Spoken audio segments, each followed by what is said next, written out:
pela web rádio Estação da Luz e agora também pelo Facebook, aí para todo o planeta Terra, com o nosso programa, a nossa web rádio Estação da Luz, a rádio que emana paz aqui de Natal para todo o planeta Terra, e a web rádio Estação da Luz, ela tem um apoio institucional da Casa Espírita de Emanuel, do Pronto-Socorro Espiritual Fabiano de Cristo, do Pronto-Socorro Espiritual Maria do Pão, do Grupo Caritativo São Francisco de Assis e também, lógico, evidentemente, do Movimento Espírita do Rio Grande do Norte. E como ocorre toda segunda e sexta, quem está aqui com a gente de manhã, sempre às 8 horas, é Amadeu Ferreira, com seu programa Nos Domínios da Mediunidade. Bom dia, meu amigo Amadeu. Bom dia, Tavares. Bom dia você que está nos acompanhando na web rádio. Bom dia você que está aí no Facebook. Bom dia a todos vocês que conosco vamos fazer esse programa de hoje, Nos Domínios da Mediunidade, web rádio Estação da Luz. Muita paz. Muito bem. E a gente vai iniciar com a mensagem preparatória e depois o nosso irmão Amadeu vai fazer a prece, o evangelho e um comentário. Então, nós pensamos aqui do livro Vinha de Luz, uma passagem que está em Jesus, que Lucas, o evangelista Lucas, trouxe para nós. Está no capítulo 12 de Lucas, no versículo 20. E diz assim: Louco, esta noite te pedirão a tua alma. O título da mensagem é Que Pedes? E aí, Emmanuel, através da pena maravilhosa do Francisco de Paula Cândido, o nosso querido Chico Xavier, traz para nós essa mensagem dos imortais. Que pedes à vida, amigo? Os ambiciosos reclamam reserva de milhões. Os egoístas exigem todas as satisfações para si somente. Os arbitrários solicitam atenções exclusivas aos caprichos que lhes são próprios. Os valiosos reclamam louvores. Os invejosos exigem compensações que lhes não cabem. Os desrespeitados solicitam considerações inaptas. Os ociosos pedem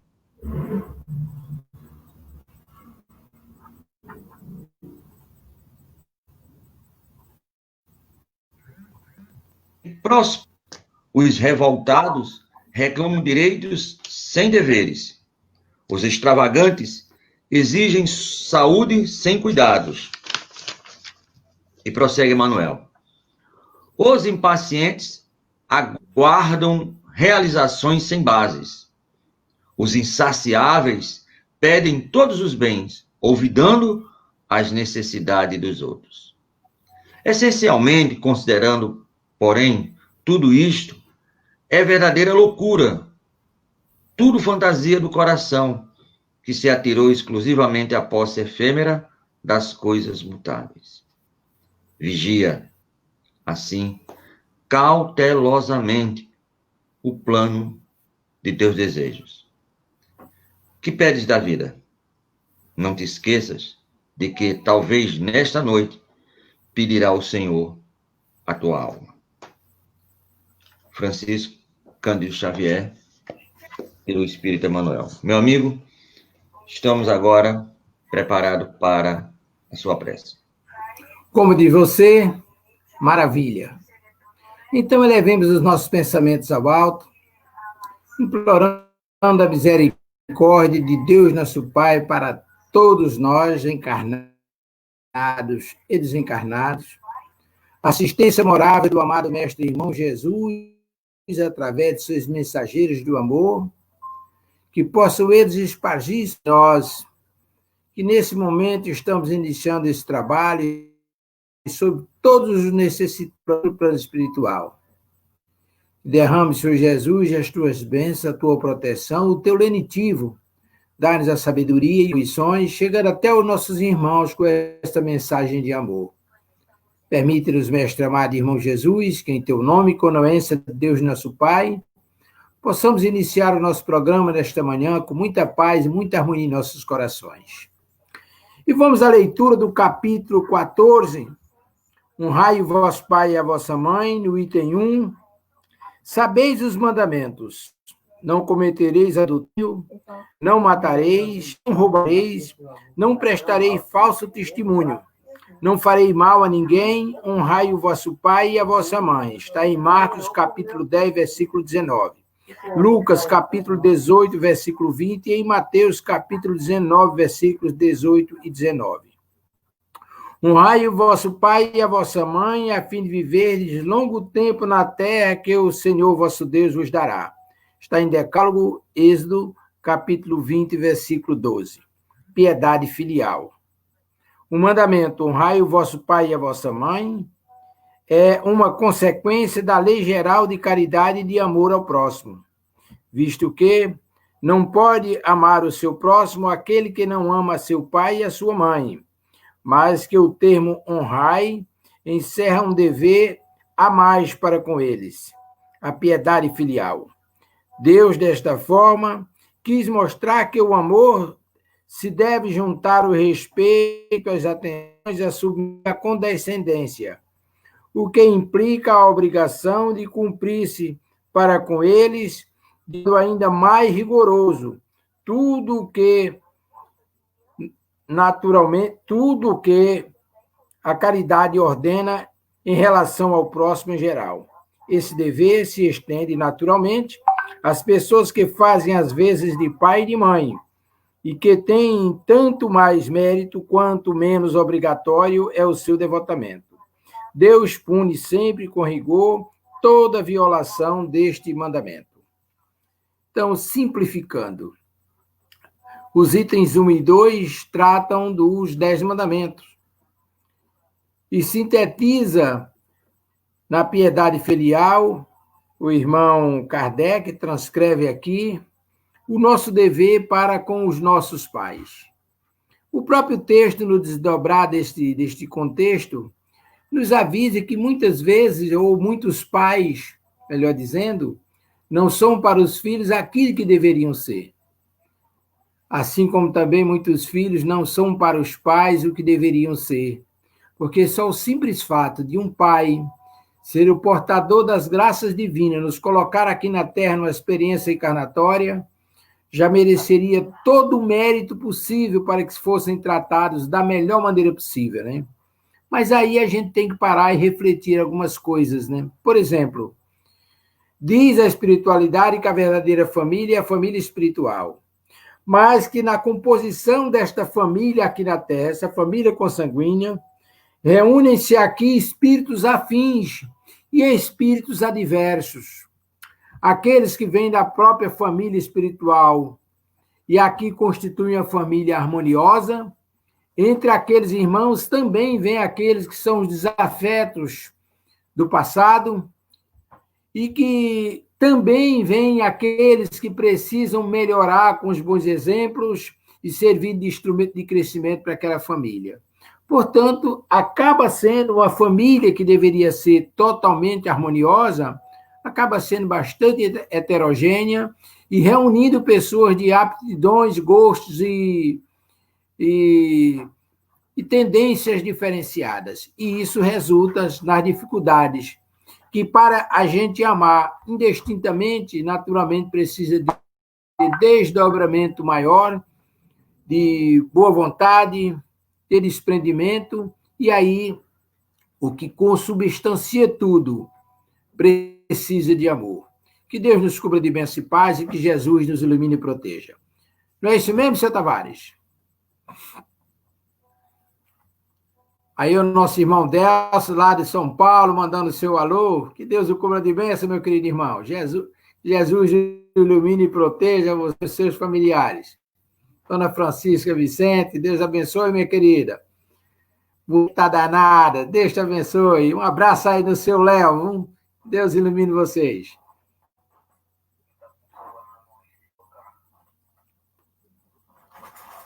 Seu microfone deve estar fechado, Tavares. Estou ouvindo, não. Ótimo. Agora sim. Você dizendo, eu mando reconhecer firma no cartório do céu e mando Jesus assinar, com certeza absoluta. Sem a menor sombra de dúvida. Você está brincando, é brincadeira. Meu Tá amigo, certo. o capítulo 14, que foi o que você leu, eu já fiz algumas palestras em relação a isso. E me chamou a atenção que fazem 3.500 anos, mais ou menos, que esse mandamento honrar pai e mãe chegou no planeta. Chegou através do quarto mandamento, dos 10, não é isso? Então, você tem uma ideia. É, Deus, não é isso? O sábado, como um dia para Deus ou qualquer outro dia, né? Não levantar o nome de Deus em vão.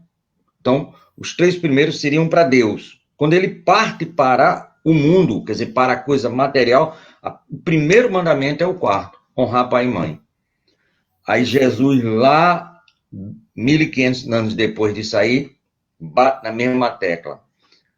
1.800 anos depois, Kardec dedica todo um capítulo do Evangelho, que é a parte moral do Espiritismo, a honrar pai e mãe. Deve ter alguma coisa em honrar pai e mãe que o plano espiritual está falando e que parece que a gente não está trabalhando nem a nível de pai, nem a nível de filhos. Porque honrar pai e mãe quer dizer, vão ter que reencarnar para progredir, dentro daquilo que você falou da família. Então, eu acho esse capítulo essencial na vida de todo e qualquer ser humano no planeta Terra. Muito bem iluminado você nesta manhã, meu amigo. e como você diz, Vamos maravilha. falar vamos falar sobre mediunidade? Vamos nessa. Ficou alguma Nós já pendência da temos. semana passada? Amigo, tem, mas eu tive que mudar de coisa e Tudo eu bem. perdi. Mas eu sei que tinha uma pendência. Tem uma que ficou e eu vou precisar começar a anotar. Eu não sei como é que faz para transferir daqui, mas eu vou ver como é que eu faço, perguntar à minha menina. Mas enquanto isso, temos uma pergunta aqui muito interessante. A gente quer pedir prece para o nosso irmão Isoldino Rezende, lá de Minas Gerais, que Perfeito. continua internado na UTI, respirando por aparelhos, e também o nosso querido Francisco Ferreira Xixi. Lógico que por todos aqueles que estão aí dodóis, principalmente desse coronavírus, né? E eles todos possam ficar muito bonzinhos, mas a gente pede justamente que tenha-se a prevenção. O melhor remédio para evitar é a prevenção. Então, atos simples, coisas simples. Lógico que tudo tem um encadeamento divino, ninguém passa por um período desse à toa, isso tem um planejamento, mas a gente pode perfeitamente, se tiver medidas, né, bastante interessantes, a gente pode evitar qualquer problemática mais forte. Lógico que tem casos e casos, né? Mas vamos lá. Então a gente está pedindo. Mas nós temos aqui, seu Amadeu, uma pergunta para começar o nosso zero programa. Essa é nova, hein? Késia, Mirim. de Ceará-Mirim. As benzedeiras podem ser consideradas médiums? Bom dia, Késia. Paz de Deus com Jesus. Um fraternal abraço a você e a todos aí que fazem essa cidade maravilhosa, esse município maravilhoso, Ceará-Mirim. Eu diria que médiums de mãos cheias, como dizia minha avó. As rezadeiras são criaturas simples, de uma pureza extraordinária, mas têm um potencial extraordinário. São médiums, sim, médiums. Eu lembro, eu nasci no interior, na roça, com meus avós, e vivi lá até os 10, 11 anos, mais ou menos. A minha, a minha parteira, mãe Curdulina, que me pegou, lá na roça o pessoal chama pegar a parteira, né? Se ela pegou todas as crianças daquela circunvizinhança lá em Tupanatinga, e aí ela era rezadeira, mas era uma rezadeira, como diz o nosso irmão Reginaldo, de rachar. Olha, eu vi fatos extraordinários na minha infância. Ela era rezadeira. Naquelas queimadas naturais que acontecem, o fogo vinha devorando a vegetação, ela passava fazendo a reza, o fogo amainava e parava onde ela parou, onde ela passou. Eu vi essas coisas. Ela rezava no dente, o cara chegava com a boca inchada, com a cara inchada, não podia nem gritar mais, nem gemer. Ela fazia uma reza lá com um saquinho com cinza, fazia lá uma benzedura, e de repente o cara acalmava, 2, 3 dias depois o dente se partia todinho. Isso eu tenho lembrança, essas coisas marcaram a minha vida. Chegavam crianças lá desfalecidas, quase morrendo, ela pegava um galinho de ramos, fazia aquela benzedura, e quando terminava o galinho, dava para você enfregar as folhinhas e fazer chá, porque estavam secas. E a criança já saía reanimada e ficavam boas. As crianças ficavam boas. Portanto, são médios de cura extraordinários. E a espiritualidade, naturalmente, usa aqueles que têm boa vontade. Não é só na casa espírita, no templo religioso, que a espiritualidade interage. Não. Eles interagem onde tem corações amoráveis, pessoas de boa vontade. E aí, rezadeira, sobra essa boa vontade. Ok, minha querida Kézia? Muito bem, senhor Amadeu. E eu tenho, inclusive, um caso na minha família, com a minha primeira filha, Érica. Você vê o que é as coisas. Ela passou uma semana vomitando e defecando direto. Ali nas Rogas tinha um centro de saúde, que era o Hospital dos Pescadores. E depois se transformou no Caricó. Mais que a gente já está por lá. Eu acho que eu fui umas 3 ou 4 vezes, sabe? Tomava soro, melhorar. Quando voltava para cá, meu amigo, no ônibus, sem carro, no ônibus, aquela menina defecou, vomitou. Meu amigo, o pobre do motorista foi com a cabeça do lado de fora e eu agarrado com a menina, pai. Até que alguém disse: só leva essa menina numa bezendeira. E eu saí, só tem um ali perto do mercado da 4. E eu fui lá perguntar no mercado da 4. Só olha ali na Rua dos Tororóis. Umas 5 casas antes do Bezerra de Menezes. Você quer ver o que é? Isso foi 80. Eu cheguei próximo do Bezerra e não entrei. 10 anos depois, quase 20 anos depois, vamos dizer assim, é que eu vim entrar no Bezerra. Mas fui lá, Dona Maria Bezendeira. Isso foi uma tarde, umas 3 horas da tarde, por aí. E ela benzeu, a menina, e a partir daquele momento ela já começou a arrefecer as coisas. E estava mais 3 dias, se não me engano, à tarde, pronto. E lógico que eu já fui levando um negócio para ela disse que não queria nada. E é famosa ali, eu não sei se ainda é viva. Depois ela se mudou ali da Rua dos Chororóis, e ela foi morar numa rua depois do mercado, você indo no sentido do Alecrim. Também. Aí pronto, aí todos os meus meninos, a partir daquele momento, dos 7, acho que só os mais novos, passaram pelas mãos de Dona Maria. Quando via alguma coisa, amigo, eu vou no pronto-socorro, não, eu vou lá em Dona Bezendeira, Dona Maria. Mas, lógico, a gente sempre procurava os médicos, porque tem problemas médicos, né? Mas minha amiga, não são consideradas médios, não, são médiums. Inclusive, Kardec fala, lá no livro dos médios, Kardec pergunta sobre essas pessoas que têm uma força magnética muito grande, né? Um dom, e o plano espiritual ajudando. Os espíritos dizem assim, fariam coisas que pareceriam milagres, se milagre existisse, né? Então, entre essas aí estão as nossas irmãs benzedeiras, parteiras, né? Uma profissão, né, seu Amadeu? Esquecida, né, Almir? Esquecida, mas no interior tem um valor extraordinário. É uma coisa fantástica, né? Então, espíritos venerandos, com certeza absoluta, que encarnaram na figura dessas mulheres, e homens também. Também. Né? São grandes trabalhadores de Jesus.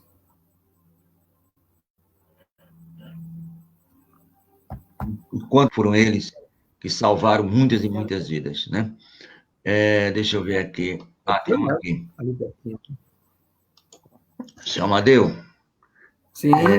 Sérgio de Pium. Quais as diferenças entre a mediunidade praticada nos centros espíritas e nos centros de Umbanda e Candomblé? Seu Sérgio de Pium. Sérgio, bom dia. Você está querendo me abraçar, tá me apertar sem me abraçar, né, rapaz? O cara tá danado, né? Olha, mediunidade é sempre mediunidade. Onde quer que você esteja, dentro ou fora de qualquer instituição, espírita ou não, no templo evangélico, no templo católico, na casa espírita, na Umbanda, Quimbanda, Candomblé, mediunidade é sempre um canal de ligação do mundo espiritual com o mundo físico. O médium é sempre intermediário. O que vai diferenciar é a denominação que você dá, o tipo de trabalho, o direcionamento que você dá, o tipo de trabalho que você pratica. Por exemplo, na casa espírita, você se presta a estudar, educar os seus recursos mediúnicos e trabalhar na casa de Jesus fazendo caridade, sem se preocupar a quem dá de graça o que de graça recebe, como está no Evangelho. No centro de Umbanda, a Umbanda, quando foi criada, e aí houve um desvirtuamento em alguns casos, não no preceito religioso, mas das pessoas que a praticam. Houve um desvirtuamento porque tem pessoas que se transformou em comércio para ganhar dinheiro. Mas a Umbanda foi criada com o propósito de fazer o papel que hoje faz o Espiritismo. Está lá em Ramatiz. Ramatiz explica isso com todas as letras. Espiritismo e as religiões, de Ramatiz, através de Ercílio Mais. E aí, a Umbanda, ela só faz caridade. São médiuns que só praticam o bem. Agora, com exceções, dentro da estrutura da casa da Umbanda, por despreparo, por falta de preparo dos médiuns, por falta de estudo, aparece também a denominada Quimbanda, que são aqueles médiuns que recebem irmãos revoltados, irmãos perversos e ruins, que fazem o mal, aqueles que mandam fazer despacho, cobram cachaça, cobram fumo e outras coisas mais. Dentro da casa Umbanda, isso não é Umbanda, é Quimbanda, é a parte negativa, é a parte ruim, que os irmãos são capazes de fazer o mal a um para beneficiar o outro, que lhes dê os agrários que eles querem. Bebida, fumo, cachaça, essas coisas. Há também o Candomblé, que é um outro segmento semelhante à Umbanda, mas que faz o bem. É aquele pessoal que faz aqueles despachos nas matas, nos rios e etc. Portanto, onde quer que você esteja, você vai estar praticando a caridade, você vai estar se dedicando a fazer o bem. Vai depender da direção que a casa dê a esse recurso que chega gratuitamente aos médios, que é a mediunidade. Mas a mediunidade é uma só. Há diferença, sim, diferença substancial. Graças a Deus, começou no Rio Grande do Sul, por exemplo, a Umbanda lá, passou a estudar, e hoje, a começar do Rio Grande do Sul, espraiou-se depois pelo mundo, ou pelo Brasil, melhor dizendo, na Umbanda hoje tem grandes estudos. As pessoas estudam, tem inclusive muitos livros psicografados, há um trabalho voltado única e exclusivamente para o estudo e para a prática do bem. Estão dando um direcionamento com as suas nuances, porque quem trabalha na Umbanda são os espíritos com energias mais voltadas para a assistência dos casos mais grosseiros. Por exemplo, os caboclos, os índios, os pretos velhos, os ciganos, esses espíritos que manipulam os fluidos mais grosseiros, eles se prestam a trabalhar na Umbanda. Não significa que eles não trabalhem também lá na casa espírita, lá no centro kardecista. Trabalham e dão segurança lá. As casas espíritas têm sustentação dada pelos caboclos, os índios, os pretos velhos, os ciganos. São eles que fazem muitas vezes a triagem, permitem a entrada e a permanência dos irmãos lá dentro, dos irmãos espirituais, mas é muito importante você entender que esses recursos religiosos que Deus permitiu sua existência devem ter a destinação da prática do bem, assim como está fazendo a Umbanda em muitos casos, em muitas casas, não é a totalidade, mas na grande maioria das casas hoje, saiu daquele negócio de matar bicho, fazer despacho, aquelas coisas, está praticando o estudo e a caridade, assim como faz na Seara de Jesus, nos centros kardecistas. Ok? Ok, seu menino. Eu queria completar um pouquinho o seu raciocínio. Mediunidade é uma coisa só. Tanto faz na Umbanda, na Quimbanda, no Candomblé, na Casa Espírita, nas casas evangélicas, nas igrejas católicas. Esse intercâmbio é orientado pelo plano superior espiritual, que é orientado por Jesus, que é orientado por Deus, né? Então, e Amadeu conhece, porque é pernambucana, a igreja do Carmo, no centro de Recife, e nós fomos para lá um dia com a família, foi toda a família, quase toda a família, foi toda a família, uma das poucas raras vezes que eu fui a Recife com toda a família. E, sem querer, nós chegamos no dia de Nossa Senhora do Carmo, dia da padroeira, uma das padroeiras, que a outra é Nossa Senhora Nossa Senhora da Conceição. E nós entramos na igreja do Carmo. E eu vou lhe dizer uma coisa, senhor Amadeu. Na lateral da igreja tem o altar mor, e tem as laterais. O senhor conhece muito bem, já deve ter ido lá diversas vezes. E eu fui ali andando, o pessoal foi vendo.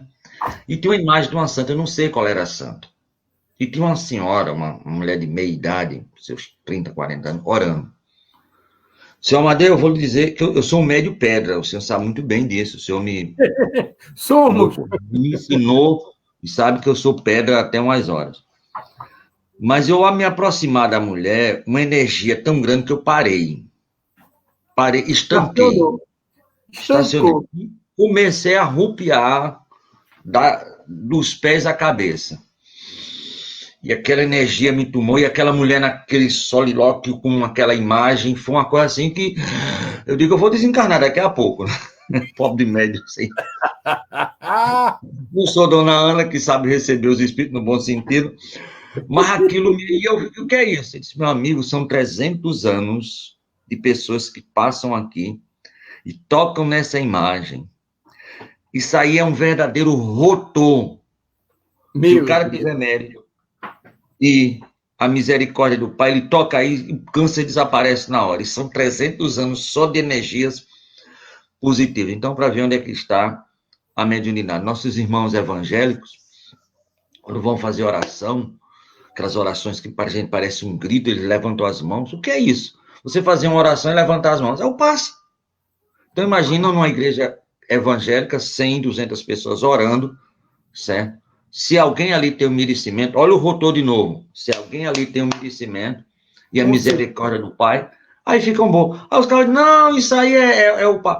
Não, meu amigo, certo? Não é lógico, na casa espírita tem, desculpa a expressão, os mal intencionados, nas casas de Umbanda, no Candomblé, na igreja, mas a maioria tem uma boa mediunidade, e as igrejas normalmente são formadas sempre para o nosso bem. Lógico, um e outro, um Tavares da vida, um Amadeu da vida, que é um perdido, mas a maioria são pessoas boas, graças a Deus.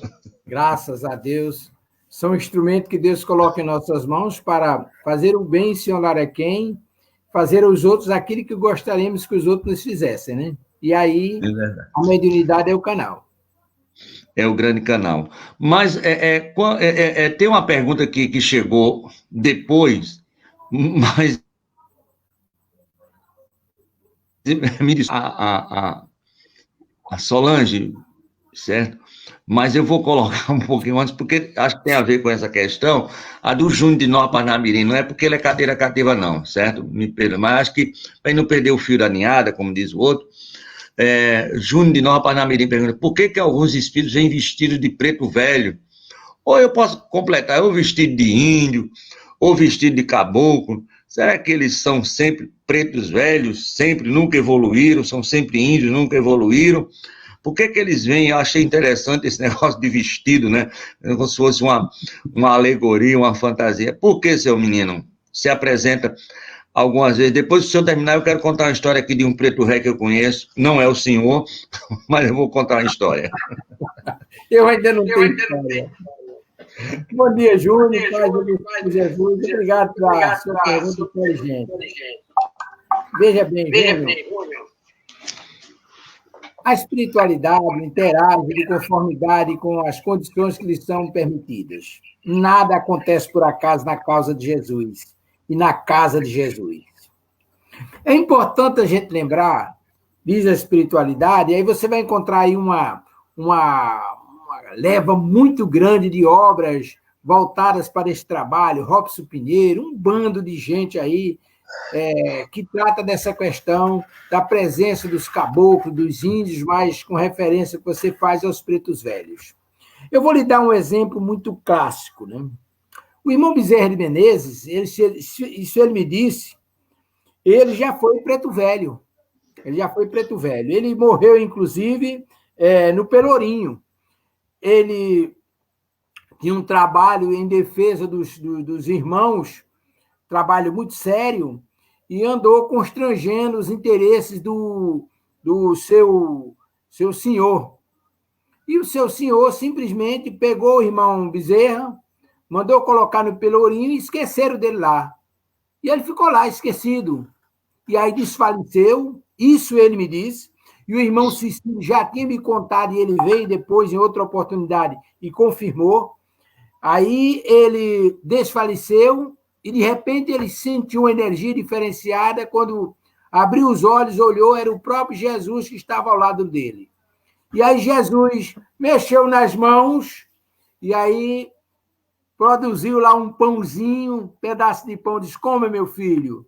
E aí mexeu novamente, toma esse pouquinho d'água. Toma essa água e come esse pão para você se fortalecer e me acompanhar. Ele comeu o pão, tomou a água, pegou na mão de Jesus e subiu. Ou seja, foi com Jesus. Eu estou dando esse exemplo que o irmão Bezerra nos contou, e ele trabalha em muitas obras, inclusive tem uma obra extraordinária de Divaldo, psicografia de Divaldo, de Manuel Filomeno, psicografia de Divaldo Pereira Franco, onde o irmão Bezerra de Menezes trabalha como preto velho. Então, a presença do preto velho, ela se dá geralmente porque o espírito, na condição de preto velho, ele deu, assim, um avanço extraordinário no seu processo evolutivo, na prática do bem, na prática do amor, que o preto velho é um conselheiro, é um curador, é um amorável pai velho, um avô que vem nos ajudar e orientar. Então, como isso marca muito na vida do irmão, ele se apresenta com aquela vestimenta de preto velho, de caboclo, de índio, de cigano, de conformidade com a necessidade. Isso também se deve à crença que é dispensada. Ora, imagine você ir num centro de Umbanda, onde o trabalho é mais conduzido a nível desses irmãos, e quando chega lá, você, na condição de vidente, observa, está lá um alemão, sangue puro, curando o pessoal, fazendo benzedura. Ora, meu irmão, vai dar um tilipapo no cara. Ele não vai entender aquilo.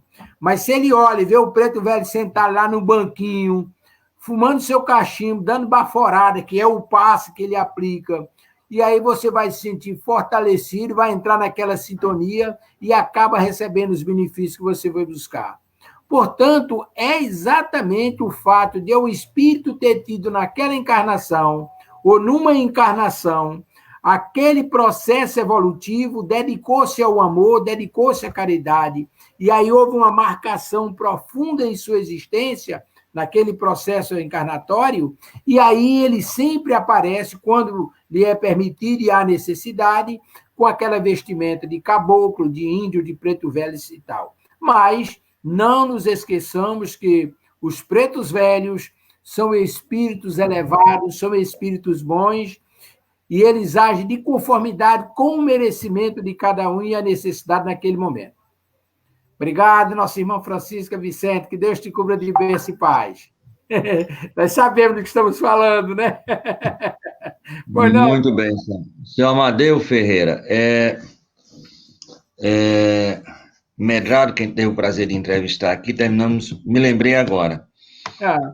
Quando você falar do irmão Bezerra transvestido ou vestido de preto, um irmão disse aqui assim, eu perguntei Por que um espírito vindo preto velho, de uma hora para outra, ele tem tanto amor nessa encarnação que termina vestindo essa armadura durante muitos anos?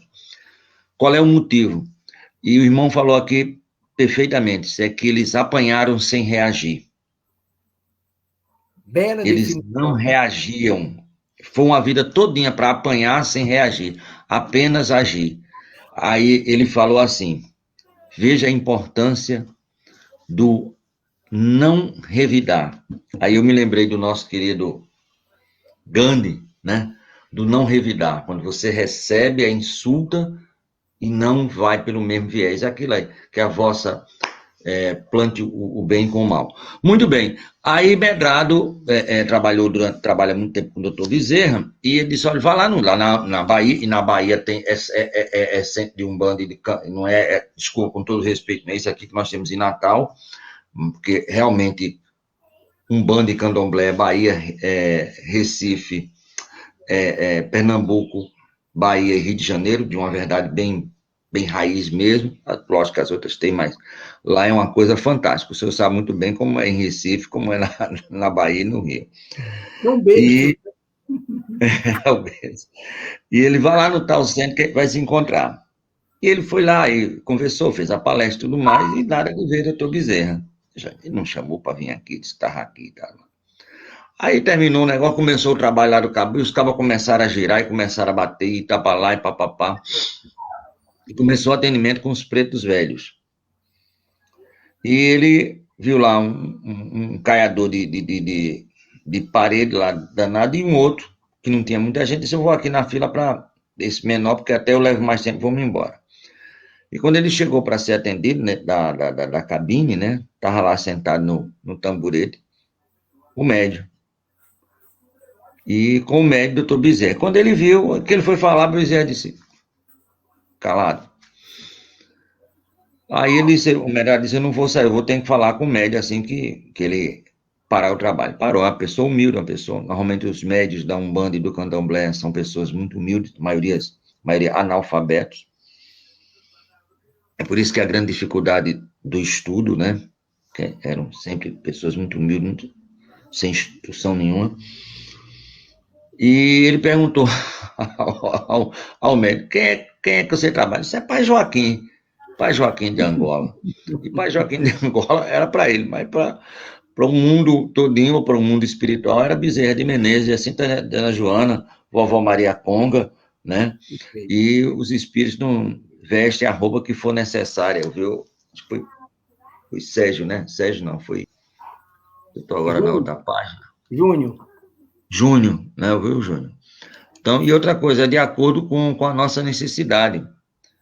Vamos apenas imaginar que para uma irmã católica, apostólica, romana, daquela que vai para a igreja de manhã, de tarde, de noite, se apresenta o doutor Bezerra de Menezes, para ela vai ser um velho, pode ser até uma aparição, ela pode até dizer passe reto, Satanás, porque não está no arcabouço dela.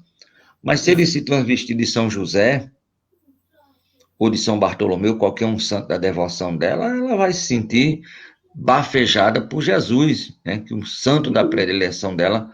E se o espírito achar por bem que é por ali que ele tem que ir, ele vai vestir a roupa, São José não vai ficar com raiva, São Bartolomeu também não vai ficar com raiva, certo? Porque uns ajudam os outros. Muito bem, senhor. Dei deixa eu botar aqui no Desson, nosso irmão Décio, do programa Construindo Pontes para a Eternidade, toda terça-feira agora, viu, senhor? Décio e a sua turma lá de São Paulo. Em questões religiosas, nós estamos onde está o nosso coração. Todas são importantes para o nosso desenvolvimento moral e espiritual. Tem um amigo nosso que lá no Bezerra, ele trabalhou um tempo com a gente lá no Bezerra, ele sempre puxou mais, matriculamos o nosso coração no espiritismo, assim como o irmão matriculou o seu coração no candomblé, né? Ele matriculava o coração, aprendia isso com ele. Então, nosso irmão Décio... Na verdade, é uma matrícula. Muito bem, Samuel. Um abraço fraterno aí ao nosso irmão Décio, que Deus o abençoe e prosperidade no seu empreendimento, aqui na Web Rádio, em nome de Jesus. Muito bem. É uma verdade, irmão, é uma verdade como disse Tavares agora, a gente matricula os corações naquilo que nos é pertinente.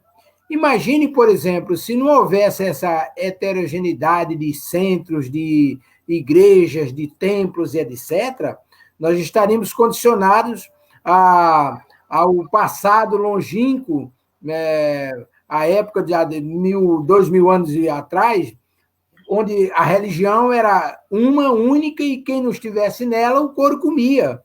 Lembre a história de Paulo, por exemplo. Lembra a história de Paulo de Tarso, aí você vai entender isso que nós estamos falando agora. Ou você era aquilo que os judeus queriam, ou então você ia para o chicote. E Paulo passou por isso, né? Então, a gente se matricula onde a gente pode contribuir mais para a causa do Mestre Jesus, cada um com seus afazeres. Tavares, eu lembro, por exemplo, tem passagens muito bonitas, tem uma passagem que eu sempre gosto de lembrar, eu acho, não sei se já falei aqui, mas me parece pertinente, porque muitas pessoas acham que a salvação, aquele estágio da alma que o irmão Bezerra de Menezes se refere, como sendo um estágio de alma, não um espaço circunscrito, o inferno e o céu, e muita gente acha que a salvação está em você estar dentro de um templo, ou até mesmo trabalhando naquele templo. Viva a espiritualidade, a história que os espíritos contaram, tem uma passagem muito bonita. Tinha um irmão evangélico, dirigente de um templo religioso muito grande, era um rebanhador de ovelhas, era multidões de irmãos todos os santos dias, e ele morava meio distante, e quando ele ia para o centro, já próximo ao centro, tinha uma anciã, ela ficava cedinho da manhã, botava lá seu banquinho na calçada e ficava conversando com quem passava na calçada, dando orientação, dando conselho, sugerindo as coisas, etc. O pastor, ele vinha, quando chegava próximo à irmã, mudava de calçada, passava para o outro lado e ia embora. Você não pode perder tempo com essa irmã, eu tenho lá um monte de irmãos me esperando. Tudo bem. Ocorre que os dois desencarnam e vão para o mesmo local, para a mesma colônia. Passar aquele momento do tupor do desencarne, aí são chamados à presença do preposto de Cristo para a prestação de contas. E aí, quando eles estavam lá no escritório do irmão, ele observa e aí vê duas casas, vê uma casinha lá, bem capengazinha, enfiada no pé do morro, e vê uma casa, um palacete, muitas flores, pássaro, uma harmonia que exteriorizava. Aí ele estufou o peito e respirou fundo e disse, valeu a pena meu trabalho, né? E aí, depois daquela preleção inicial de recepção aos irmãos chegados, o irmão espiritual da colônia pega a chave daquele palacete e dá à irmã. Pronto, minha irmã, vá fazer uso da sua casa. Aí o pastor deu um pinote. Que é isso, meu irmão? Está tudo errado. Ora, eu fui um arrebanhador de ovelhas, eu fui um trabalhador de Jesus, quantas criaturas eu arrebanhei e botei no rebanho de Jesus, e essa irmã não fazia nada, ela ficava sentada lá na calçada, conversando, jogando conversa fora com quem passava, ela merece aquela casa e eu vou para aquele casebrezinho. Aí o irmão, meu irmão, desse por satisfeito para aquele casebre, porque é verdade que você foi um trabalhador, você arrebanhou muitas ovelhas, mas você fez por diletantismo, por vaidade, e ela fez por amor. Então, desse por satisfeito. Então, isso nos parece um retrato dos fatos que nos ocorrem. Muita gente, às vezes, se sente vaidosa, orgulhosa, porque entra numa doutrina, numa religião, começa a fazer alguma coisa e já se sente que são supra-sumo, quando, na verdade, não são. Ok? Ok, meu amigo. Quero mandar um abraço aqui para nossa irmã Rita Carneiro e o nosso irmão Manuel Pires, o famoso Xícara.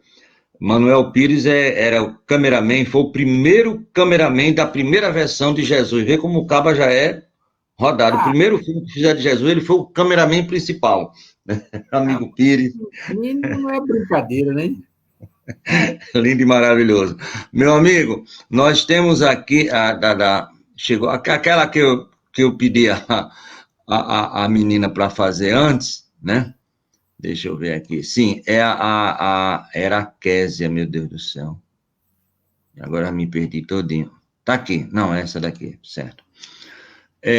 Como perguntou a Késia, que eu já não me lembro da pergunta, tá lá para cima. As ciganas que lê a mão também é médium? Pergunta Solange, aqui do centro. Espero que seja do centro de Natal, ou do centro de alguma cidade. Eu acho que Solange deve ser aqui, de um centro que tem aqui no Planalto. Bom dia, minha querida. Bom Não, dia. é. Eu não sei, mas se não for, vai um abraço fraterno para elas. Veja bem, Kézia, todos nós somos médios. Diz Kardec, lá no Livro dos Médios, com maior ou menor intensidade. As ciganas também são médios. Elas fazem aquelas leituras. Tem um livro muito interessante de Ramatiz, Espiritismo e as Religiões. Seria bom a senhora dar uma olhadinha naquele livro. É fácil você encontrar. Até no sebo eu acredito que encontre. Espiritismo e as Religiões. E Kardec não, Ramatiz explica essa relação. A relação do espiritismo com todos esses segmentos, inclusive com as irmãs que fazem essas leituras de mão, ciganos. São médiuns, com aquela aptidão. Porque existe mediunidade que lhe permite você, através do contato, você visualizar o passado daquela criatura ou daquele objeto. Eu não sei se você lembra, Tavares, mas tem um livro de de André Luiz, e agora me foge da memória em qual é o livro, é um dos 16, que ele vai no museu e quando chega lá no museu... Psicometria, né? Né? Acho que é nos domínios da mediunidade. Eu acho que o fenômeno de psicometria. Ele vai lá no museu e, de repente, o irmão diz, rapaz, toca no quadro. Quando ele toca, aí aparece lá toda a história dos proprietários, dos donos, toda a história relacionada àquele quadro. Assim também se dá com os ciganos. O cigano ou a cigana pega na mão da pessoa, elas têm a percepção do que aconteceu e, muitas vezes, até do que pode ir acontecer. Elas têm, inclusive, essa premonição do que pode acontecer. É um recurso mediúnico extraordinário. É de natureza daquelas pessoas, dos ciganos, tem esses recursos. É mediunidade pura. Assim como você tem o recurso da percepção do que vai acontecer nos transmediúnicos que você vivencia, e isso é factual. Abrindo um parênteses, nós estávamos numa reunião nas terças-feiras, lá na sala da diretoria, no Bezerra de Menezes, e aí, de repente, no exercício prático, o irmão voltou e disse, olha, acaba de acontecer um acidente muito grave ali na Roberto Freire. Os bombeiros estão chegando, estão cortando a lataria do carro, houve desencarne, e é uma coisa muito séria. Como é que foi? Não, eu fui lá e vi. Tudo bem. E aí, no outro dia de manhãzinha, passou na televisão aquele acidente que tinha acontecido. Ou seja, ele teve uma premonição do que estava acontecendo lá. Isso acontece também com os ciganos, acontece também com outras pessoas, não só ciganos, mas tem pessoas detentoras desses recursos mediúnicos, são capazes de ver o que está acontecendo ao derredor daquelas pessoas ou das coisas, e elas fazem essas previsões. É perfeitamente compreensível e é natural isso para os detentores daquele recurso de psicometria. Ok? Muito bem, seu Amadeu. Muito bom, muito bom. Eu também quero mandar um abraço aqui para Kátia Saraiva e Ilo Peixoto do Nascimento. E dona Rita aí mandou um abraço fraternal para o senhor, dona Rita Escolástica Carneiro, né? Obrigadão, minha querida. Que Deus abençoe e proteja. Obrigadíssimo por participar conosco da nossa atividade. E aí está também um Fuede, né? Quintal, lá de Belo Horizonte. Terça-feira estaremos juntos, se Deus quiser, meu querido. Muito bem. E aqui nós temos mais uma pergunta que chegou agora, Deixa eu tirar aqui, peraí. Deixa eu voltar aqui, que eu estou mais enrolado do que papel de embrulho. Bam, bam, bam, bam, bam. Ah, Cristina, era aqui da Candelária, é uma cadeira cativa. Os artistas, de uma forma geral, são médios sem saber? Depois eu lhe falar um negocinho. Uhum. Bom dia, Cristina. Muito obrigado pela pergunta. Paz e luz com Jesus. São médios. Certa vez eu ouvindo uma palestra, uma entrevista, melhor dizendo, de Raimundo Fagner, aquela figura da oração de São Francisco, que tanto nos enche de felicidades. E aí a repórter perguntava a ele, rapaz, como é que você consegue essas letras tão bonitas, tão boas? Seu Amadeu, Dona Rita é da Bahia, vai. A gente falando na Umbanda, no Candomblé, De né? todos os Nós, cantos. como falar, trouxemos esse espírito de luz, que é Dona Rita, lá da Bahia. Muito obrigado, Dona Rita. Obrigada, Ana Rita. Que paz e luz com Jesus. Então, veja E bem. aí, Raimundo Fagner? Aí o Raimundo Fagner estava sendo entrevistado e a moça perguntou como era que ele tinha a percepção, como é que ele recebia, como é que ele escrevia aquelas letras tão bonitas, etc. Tinha alguma coisa religiosa? Aí ele coçou a cabeça. Não tem, não. São percepções que eu tenho. De repente eu estou assim, quando menos espera, aí vem a letra, depois vem a música, mas é coisa minha, coisa minha. Não é coisa minha, é coisa de lado de lá. E aí me faz lembrar, você lembra de Josinaldo lá de Itapororoca, amigo da gente lá da Pomara, que toca violão? Ele nos contou como foi que ele fez aquela música do irmão Bezerra de Menezes. Ele estava em casa, de repente, aí veio... De Barba Branca. De repente veio a música. Doutor Bezerra, não sei o quê, é uma música muito bonita. Eu tenho ela gravada, inclusive. E aí ele foi e memorizou a música, né? Uns 3 ou 4 dias depois, já veio a letra. Aí ele fez a letra e casou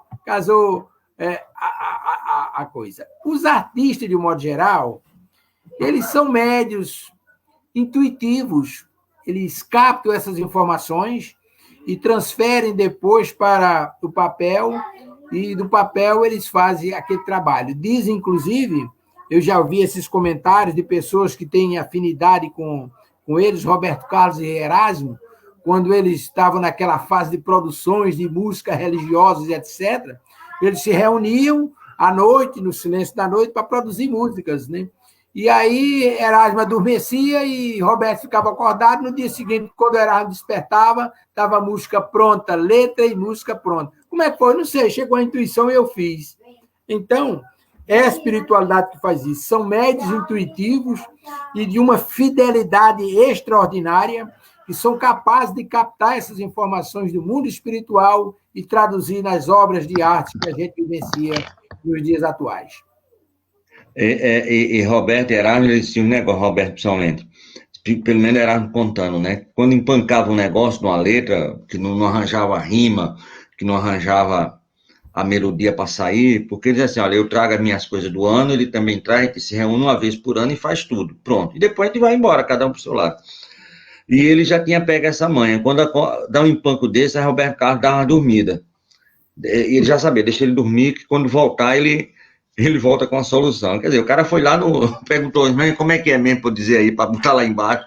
E aí voltava, aí trazia o negócio, e os dois eram assim, 2 médios maravilhosos.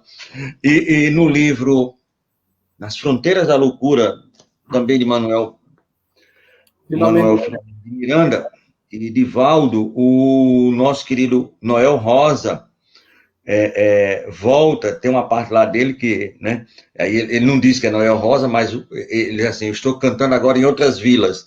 Quer dizer, um grande compositor, morrido muito jovem no Rio de Janeiro, de vila, não era Braguinha que morreu velho, nasceu por lá também. Então, era Noel Rosa, né, e Noel Rosa, e assim todos. Eu esqueço o nome, mas o autor norte-americano, da Cabana do Padre Tomás, é um dos grandes romances norte-americanos, ele mesmo diz, olha, isso aí não tem nada a ver comigo, não. Chegava um cabo aqui, ditava, eu escrevia e pronto. Ele mesmo...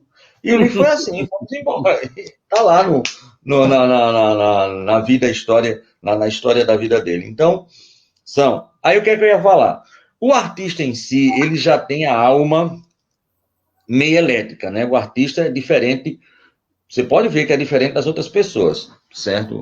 Queiramos ou não, eles têm alguma coisa assim que é diferente. Então, um artista ele consegue arrastar multidões para cantar 10, 12, 15, 100 mil pessoas. Então, isso estou falando em todas as artes. E quando você pega um artista que tem mediunidade ostensiva dentro de casa, aí, meu amigo velho, minha filha, Heloísa, Vanessa, Cabral da Anunciação, é danada, né? Quer dizer, é artista e é médium. É brincadeira. E mulher. Pense três possibilidades maravilhosas, lindas e fantásticas. Né?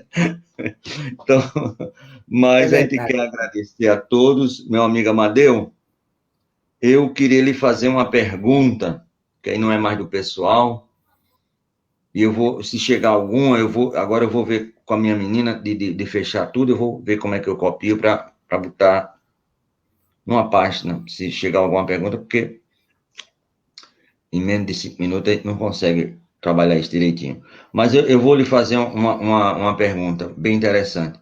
Qual um fato nesse seu tempo todo de mediunidade que, assim, lhe chamou bastante atenção?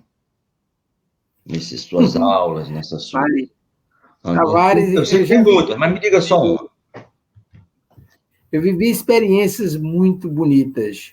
Graças a Deus eu tive oportunidades extraordinárias, mas como eu não sou médium de psicofonia, de psicografia, eu sou médium pedra, como você diz, mas eu tive experiências muito ricas em trabalhos mediúnicos, mas eu vivenciei uma experiência minha, uma das vezes que nós fomos a Jaguaretama, nós ministramos um curso de paz, e no final do curso de paz, concluí-se os trabalhos de cabines, e aí me incumbiram de fazer a prece. E naquele momento, eu entrei num transe, que ainda hoje eu sinto as sensações agradáveis daquela experiência.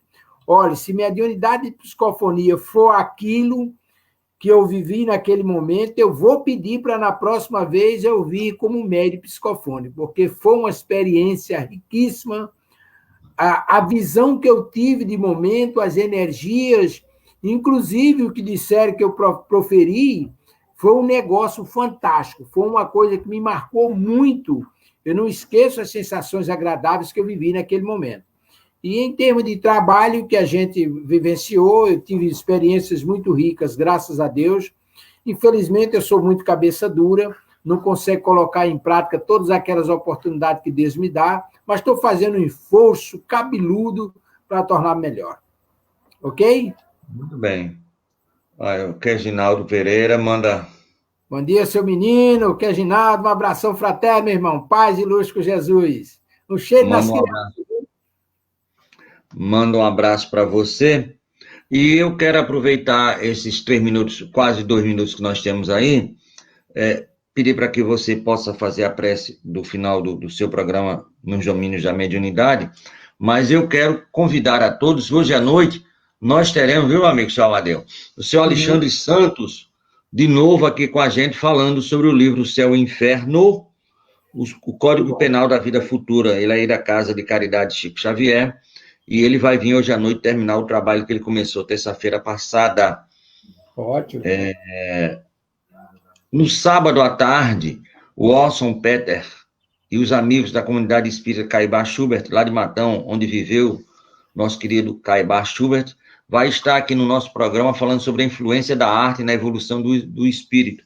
Inclusive, o grupo Persona de Teatro Espírita e o grupo Arena também vão estar aqui com a gente fazendo um programa, já que eles são de arte, e o nosso irmão também, Orson Peter, é envolvido com a arte espírita para a divulgação do espiritismo. Amanhã, à noite, Jader Calel, lá do Centro Espírita Aprendizes do Evangelho, de Guaianazes, lá onde nosso irmão Décio também trabalha, em São Paulo, vai estar aqui de novo falando sobre Joana de Anjos, a mentora do nosso querido Divaldo, o êxito do amor. Ele já esteve aqui no programa passado falando sobre a vida de Emmanuel, fantástico o programa.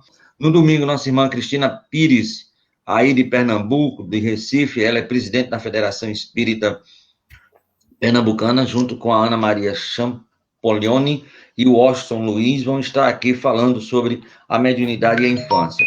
Na segunda-feira, o casal 20 do Espiritismo norte-rio-grandense, você deve saber quem é, que é o nosso querido Assis Pereira e Sandra Borba, da Ferne, e Sandra do Mundo, porque eu fui fazer um programa na França, em Poitiers, e a menina disse, Sandra Borba, gosto muito, gosto muito. Vai falar sobre o livro Paulo e Estevão. Na terça-feira, o nosso irmão Maurício Cury, lá de Brasília, lá do Grêmio Espírita Ataúpa Barbosa Lima, e também do Café com Luz, da FEB, e da Federação Espírita Brasileira, da Federação do Distrito Federal, vai estar aqui falando, fazendo um chute com nós. O título é bem interessante. Fé, nós sabemos o que é, o Espiritismo responde. Fé, nós sabemos o que é, o Espiritismo responde. Na quarta-feira, volta o nosso irmão Fábio Dionísio, lá de São Paulo, terminando a sua obra sobre o livro, terminando o seu estudo sobre o livro de Santo Agostinho, um livro de autoria dele, né, o grande mártir, tanto do cristianismo como também do espiritismo, isso na quarta-feira. Na quinta-feira, o nosso irmão Ulisses de Ângelo, lá do Núcleo Espírita União Fraterna de Bertioga, São Paulo, vai estar falando sobre o movimento espírita da atualidade. Na sexta-feira, a gente volta aqui para o para o Nordeste, nossa irmã Denise Lino, da Sociedade Espírita Joana de Anjos, lá de Campina Grande, vai estar falando sobre aquela fala do Jesus, aprendeste que foi dito aos antigos, eu agora vos digo isto. No sábado, volta aqui ao nosso irmão Silvio Romero, lá de Recife, Pernambuco, e vai estudar com a gente. E no domingo, um domingo especial, nosso irmão Cosme Mais e Lília Mas da Cardioped e também da Kardec Play, da Kardec Block, da Kardec Books, né? Um grande divulgador do espiritismo a nível mundial, vai estar aqui com a gente fazendo o programa a partir das 19 horas. Seu Amadeu, o senhor já ouviu falar do grande gigante deitado? Já. Jerônimo Mendonça. Então a gente vai trazer aqui, deixa eu ver, no dia 13/7, o Nicola José conviveu e viveu com o nosso Jerônimo Mendonça, inclusive ele hoje trabalha no Centro Espírita Ceareiros de Jesus, que foi fundado pelo próprio Jerônimo Mendonça, né? E também no dia 30, fechando agora o mês, assim, com chave de ouro, o nosso irmão Quincas Veloso, lá do Centro Espírita Humildade, Amor e Luz, lá de Monte Carmelo, Minas Gerais.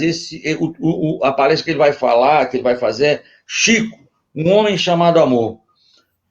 Porque ele conviveu e viveu com Chico Xavier. Então, foi aquele que teve um prazer, assim, de estar com o nosso Chico Xavier, trabalhando com ele. Então, essa é parte da nossa programação para a final da semana próxima e até dia 30. Então, Amadeu, por favor, a prece. Muito bem. Agradecendo aqui as mensagens que nos foram enviadas durante o programa, externando os nossos sinceros agradecimentos a todos esses irmãos, desejando-lhes muita paz e harmonia, um ótimo final de semana, que Deus lhes cubra de bênção e paz, implorando a misericórdia de Deus, nosso Pai Todo-Poderoso, do Mestre amado Irmão Jesus e da espiritualidade amiga que nos orienta e protege, reconhecendo a grandeza do nosso Pai, Criador de tudo que existiu, que existe e que existirá, que nesses instantes que estamos concluindo os nossos trabalhos no programa, nos domínios da mediunidade, possamos agradecer a feliz oportunidade que estamos tendo, as bênçãos da intuição que recebemos, a proteção divina que nos chegou pelo acréscimo da misericórdia de Deus nosso Pai, agradecendo por tudo que nos foi proporcionado nesta manhã, implorando a bondade e o amor do amado Mestre Jesus, que possa espargir sobre todos nós, principalmente sobre os doentes do corpo e da alma, as suas energias de amor, restabelecendo a saúde do corpo e da alma dos necessitados no plano físico e no plano espiritual. Com esses propósitos, Senhor Jesus, agradecendo mais uma vez por tudo que estamos recebendo, nos permite que, em teu nome, com a anuência de Deus nosso Pai, sob os auspícios dos espíritos abnegados do amor que nos protege e ilumina, que possamos concluir o nosso programa nesta manhã com muita paz e harmonia em nossos corações. Louvado seja o amor de Deus nosso Pai. E assim seja. Muito bem, graças a Deus. Como é que o senhor fala, seu Amadeu? Bom dia, Brasil! Bom dia, até a noite.